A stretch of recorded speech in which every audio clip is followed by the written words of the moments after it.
dịka kalifọ kalodogwu. Aha m bụ Maazị Nnadozie Igbokwe. Ana m ewetara unu ihe ọmụmụ n'asụsụ Igbo.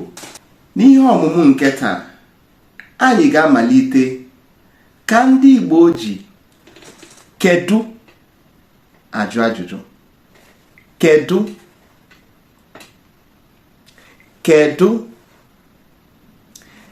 Ugbu a, anyị ga-eji ihe ajụjụ a jụọ ajụjụ n'isi.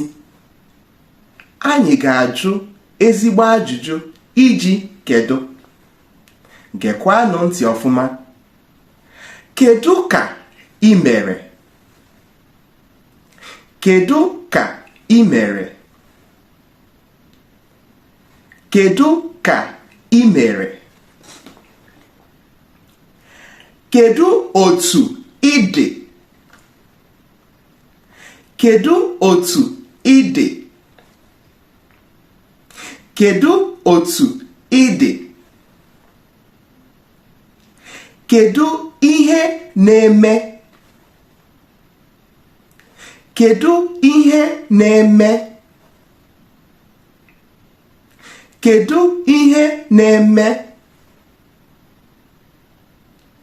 Kedu mgbe o jiri mee? Kedu mgbe o jiri mee? Kedu mgbe o jiri mee?